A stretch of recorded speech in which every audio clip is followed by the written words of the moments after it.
Behind the Built Environment, the podcast from BESA, the UK's leading trade body for the building engineering services sector.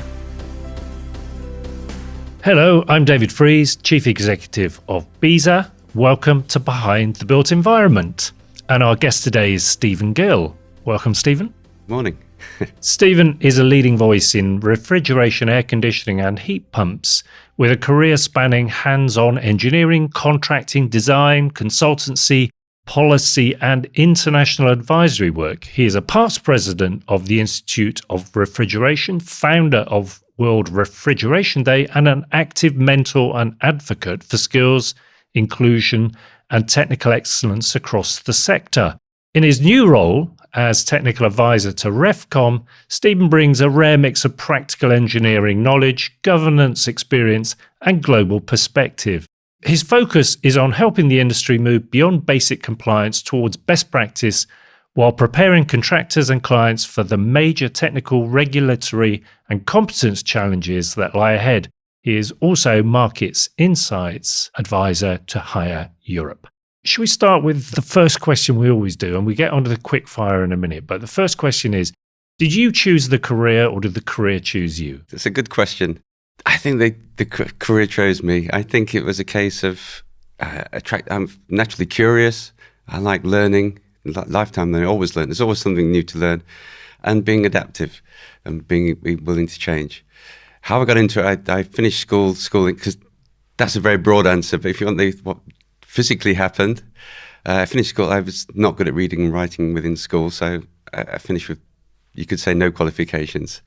My father was an engineer, and for somebody without written qualifications, engineering was one of the options open to me. So I went into what we termed an old-fashioned heavy engineering company.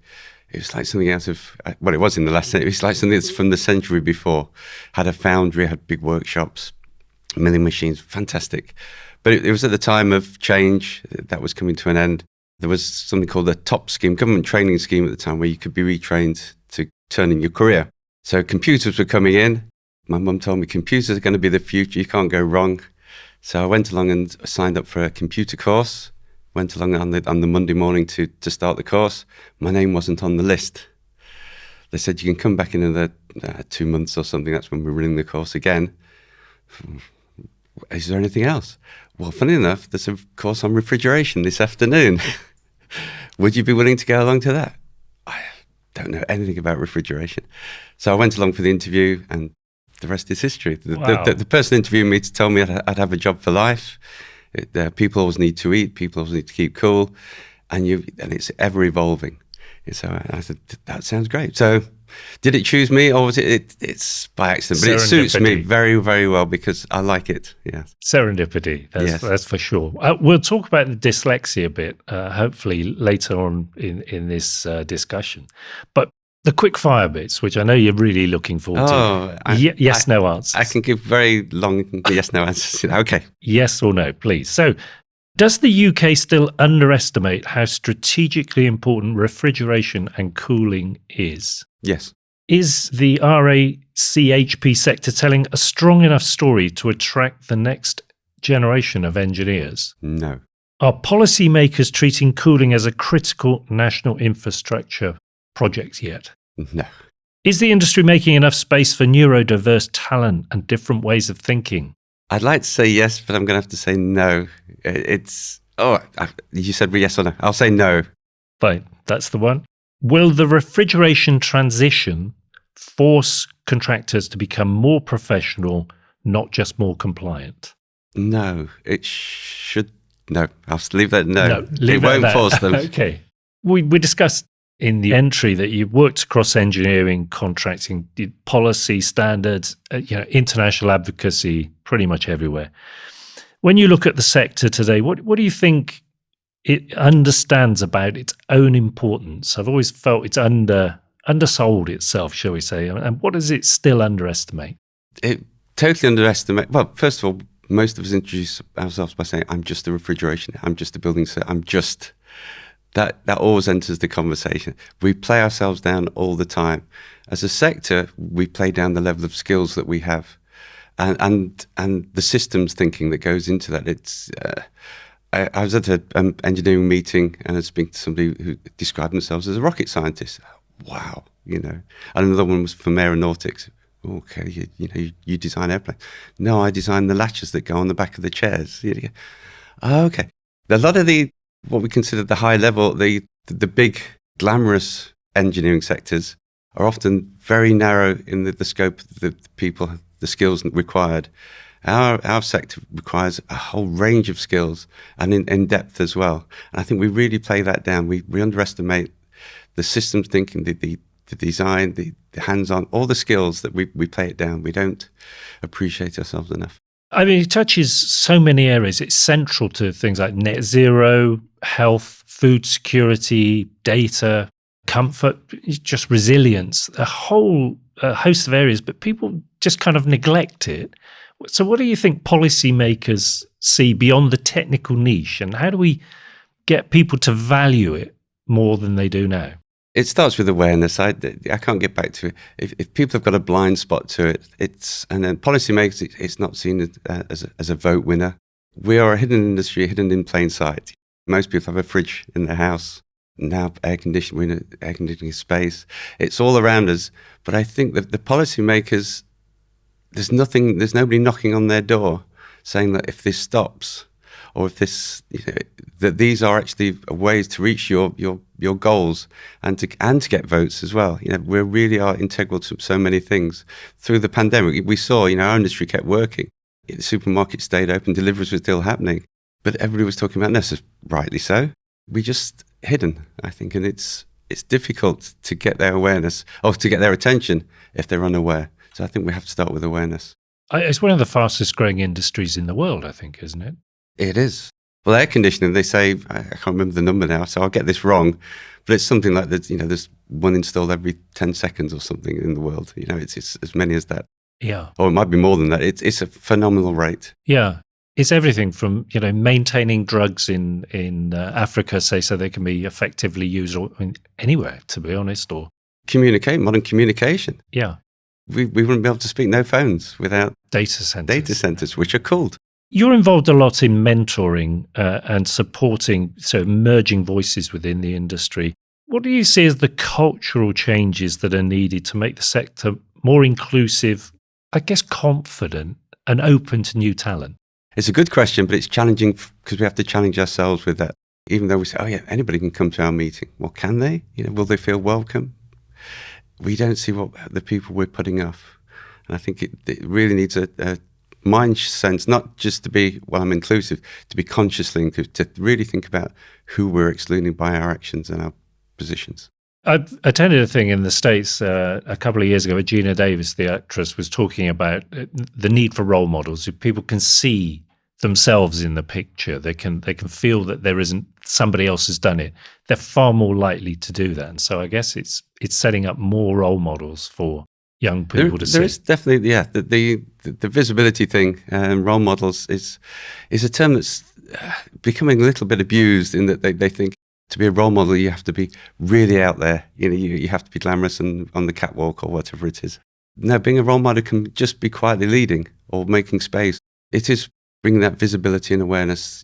If you're setting up a panel tomorrow and you want 5 people, just include 2 more so that they can be seen. In fact, we've just won World Refrigeration is just with ARIA, the Women in Engineering, Women in Cooling video competition, which we do every year. The judges I put forward were 2 past winners, two young women who'd won the award previously. You'll have to tell the audience what ARIA is. ARIA is the European Association for Refrigeration and Heat Pumps. Right. It's a trade association in Europe. So there's a lot of discussion, not just in refrigeration and air conditioning, but really about innovation, so digitization, smart controls, low carbon cooling, heat pumps, new refrigerants. What do you think the industry most needs practical, should we say, unglamorous improvement? I think we need to play to our strengths. What is with the smart stuff and the digital stuff, it's becoming very focused again. So you can have I've got a friend who's got a smart fridge, believe it or not. It's how, and it tells you what's in there and what recipes you can do with the contents. It's wonderful. His house is awful in terms of energy consumption and everything. We're doing smart things in isolation. Whereas if we're designing systems, which we do, and installing systems, which we do all day, every day, we would think holistically. So I think smart needs to be really, it's not smart doing isolated smart. We have to think holistically smart, and we're capable of doing that. So I think connecting the dots, which we naturally do, understanding that there's a system involved, then we're playing to our strengths again. Yeah, some of the papers will tell you that smart fridge is spying on you. So I'm sure. Yes. So let's move on to REFCOM briefly at the moment, which we should say is one of the part of the BESA group owned by BESA. But you're joining at really a pivotal moment. What do you think the role of REFCOM now needs to be? Is it a compliance body, technical guide, a best practice movement, or all three of those things? Oh, all three and more, hopefully. I think it is, and it should be. The days of being a single thing are long gone. I don't know if they were ever there, but they certainly are long gone now. We have to be all of that. Compliance is obviously essential. Competence is essential to our industry, but not necessarily to meet compliance. So there's all these other things. There's the connection, the learning, the sharing. It has to be a hub as well, I think. It really has to be the central point for connecting all these pieces together to meet the targets that it has, and its role in the industry, which is the certification, etc. But I think you're not just one thing, and you shouldn't be. You have to be much more. Yeah, I guess that we kind of also look at it. It's how do you communicate with almost 10,000 businesses, and that's never easy. And the government are always asking, how can we get this message across? This is an excellent medium to do that because you have an open communication channel anyway, I guess.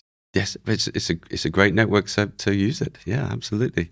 The days of any association or body being sort of the gatekeepers to knowledge are long gone in themselves. In the long distant past, I joined association just so I could get the information that they had. Information is widely available now, but it's not always the best information, and it's in fact a lot of it's inaccurate. So I think being a trusted advisor as well is an important role. As we always say, it's the stuff you don't know that gets you. It can be extremely expensive. Yeah, just type in AI and you get it.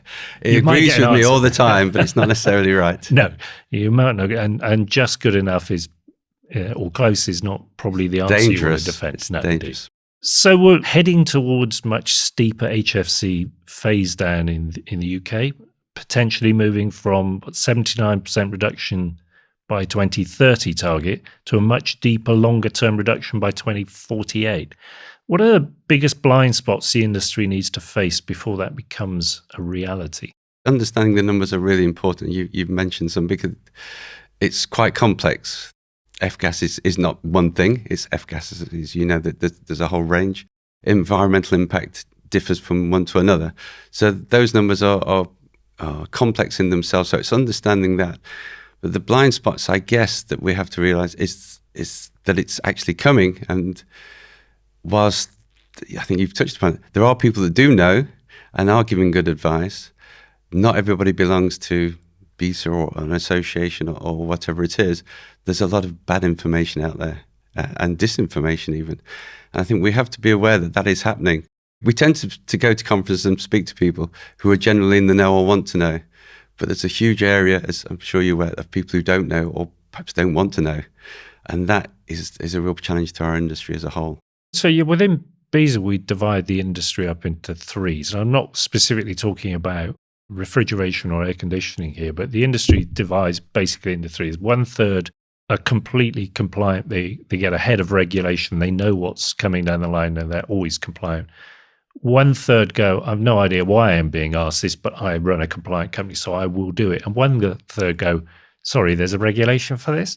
And the aim really is we need to drive that third either into the middle bit where they become compliant or out of the industry altogether. Is that something you see within this sector as well?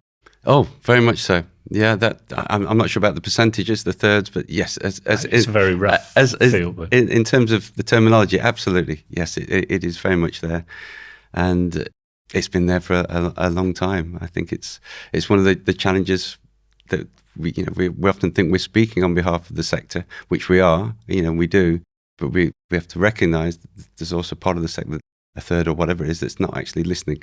So we speak for who we can. A very large proportion of equipment is existing, still on old gases in effect. How should contractors advise clients about what they should be doing about that? First of all, think of it as an asset. Whatever asset, it could be a car, it could be. You treat it exactly the same. I think stop getting too tied up in the technicality of it, because often the client isn't interested in whether it's what R number it is. Explain to them how much it's going to cost to keep it. The risks involved. It's criticality if it fails or not, and in terms of replacement costs and its availability. So if they can break it down to quite simple language, to say, well, you've got this piece of equipment, you won't be able to maintain it anymore. But if it falls over, it's not the end of the world. It's only going to cost a few dollars to get a new one, or euros, whatever language it is. But if it's mission critical, a data center perhaps, if that falls over, you wipe out your whole company for 3 weeks. So to identify the risk, put costs to it, and explain it in very simple language. And I think then, as you would with any asset register, and it could be even somebody's home, to a multi-complex facility. Look at the estate, look at the assets, look at where they can be replaced and when and how.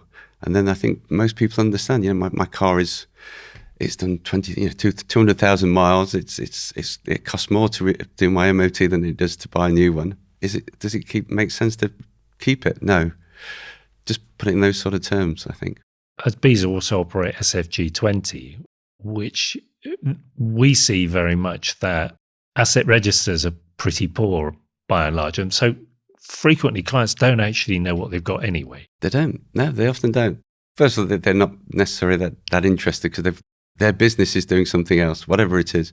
So they're not focused on. But if they understand what they've got, and same with your family car or whatever it is, you need to get from A to B, but you might not, unless you're a car person, you're not particularly worried how you get there. But if you knew that, or it was explained that actually that could break down at any point, and the parts are no longer. But oh, really? Well, what can I do? I'm not going to get. I don't live near a train station. But you explain it in simple terms, and I think then people, oh, okay, thank you for letting me know. They still won't look at the asset register, but at least they're aware in very simple language of what's required.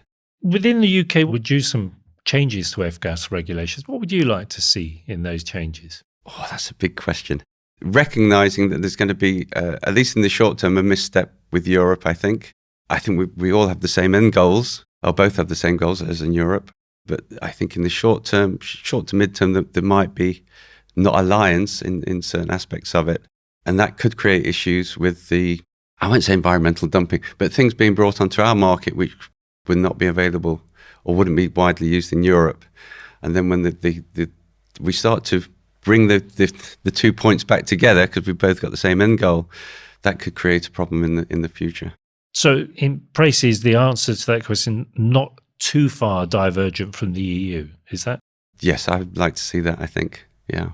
To allow, I guess, manufacturing to standardise across a bigger market. Manufacturing skills, everything else. It makes sense to me, at least, to be as reasonably close to Europe in that sense, certification-wise, as possible. Well, you just answered the next question I was going to ask as well, so congratulations on that. You've talked about moving forward in your role as your incoming IOR president again, so you're doing your second term. Oh, yes, second term. What does moving forward look like for the sector, do you think, over the next decade? I think how you said moving forward together as well, if you wanted the full...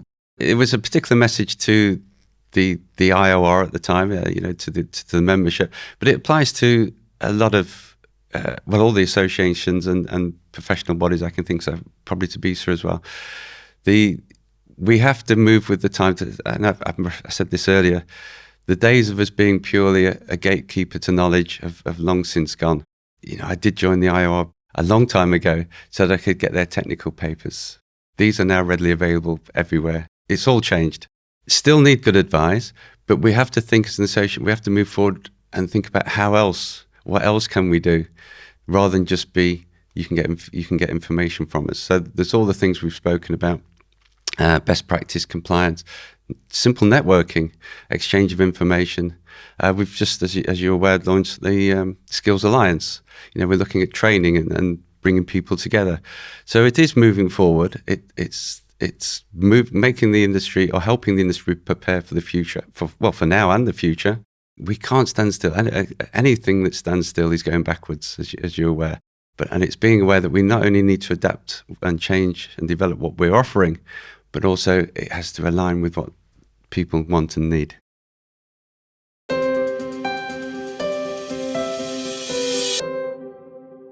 We talked very briefly at the beginning about dyslexia and how that had impacted your life in, serendipitously led you to that college to do that course. But how has it shaped the way you think and solve problems? And is it something you're constantly having to overcome, or has it become easier? I never saw it as an issue until recently, strangely enough, when I saw it in somebody else in the last sort of 10 years. We're all different. We're all completely different. I can't run 100 meters in 10 seconds or whatever. And you're not surprised at that. So to try and think that we're all different physically, we're all different mentally. So my reading skills and writing skills may be different to other people's, but I think problem solving in different ways. That's all part of the diversity of life. So I saw my strengths and weaknesses for what they are, the same as I'm sure everybody does. And I never saw that as being anything other than me. If I had to read something out, I knew it was going to be awful, an embarrassment. So I'd avoid it. And if I knew it was going to be a problem for me again, I'd mask it and hide it. Don't we all? With something, we're playing to the audience or trying to convince people. But it was around maybe 10 years ago, I was helping somebody through the mentoring scheme, a young woman who was being fast-tracked through, very skilled, very highly developed, and clearly going to be a future leader.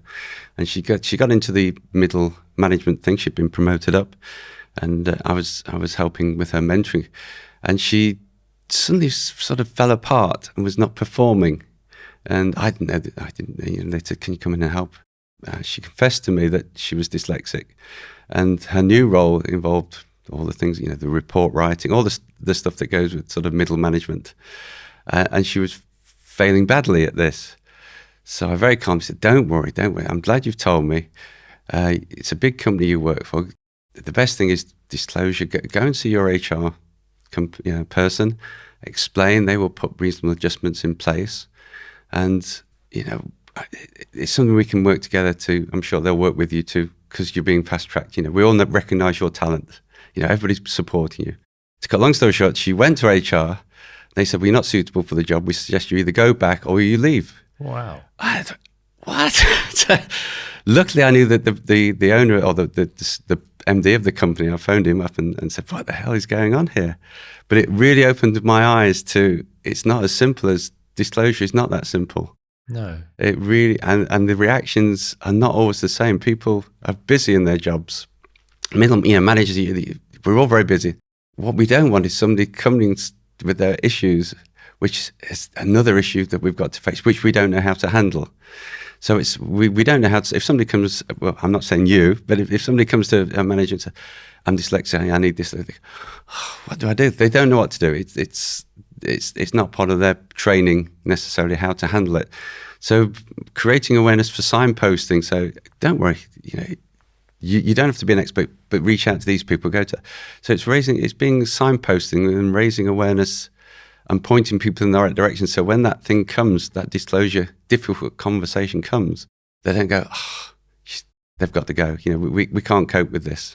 And I get such mixed reviews for feedback from people who do have that difficult conversation.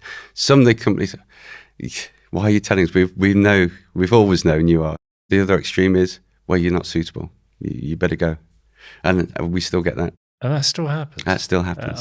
That's shocking. Yeah, it is. But it's out there. Yeah. Young people want to come into the industry, have neurodiversity issue or have dyslexia. What should they do? I always say be upfront. Disclose it as early as you can without making...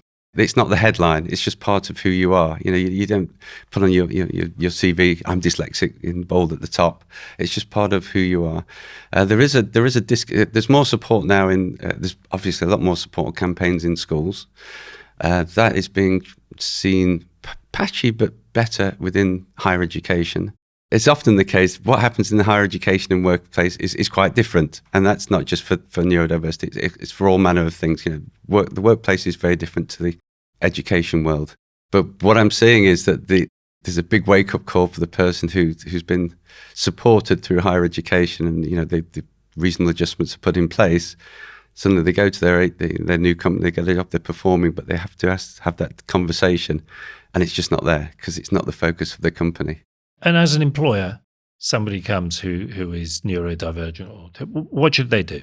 Well, first thing, they shouldn't just, no knee-jerk reaction. They should obviously listen, take on board, reach out to somebody who can help them. There are lots of agencies out there that can offer this, and it's a legal compliance issue anyway, to make reasonable adjustments, to have them assess workplace. Everybody's different. It's no just you saying, well, this person's dyslexic, they had a voice recognition, so we'll give it to everybody who's dyslexic. Everybody is different. Yeah. So have an individual assessment, treat the person as an individual, because you want to get the best out of all your employees, out of everybody. Yeah. So find out and make the effort to find out what will work for that individual, give it to them, and they will shine. World Refrigeration Day. Why did you found World Refrigeration Day? Now, where's it going? Where are you taking it from? Why did I found it? Every dinner I ever sat at, or every event, when people get together, we always say we're not understood. We're the hidden industry. We've had this conversation, even in this conversation, that we're the hidden industry, and nobody seems to want to do anything about it. We remain hidden, and it's not good for a whole manner of reasons. It suits us at times, but it's not a good thing. And when I raised ideas in the past of we need to raise awareness, we'd organise a conference. And we'd talk to ourselves and tell each other how important we were. And we'd all agree. And everybody was very happy with that. And we'd sell tickets. And it was, aren't we important? Yes. Come along and listen and clap. So the idea of World Refrigeration Day was actually to completely reach out, to challenge ourselves. And it's proving more difficult than I thought for many people.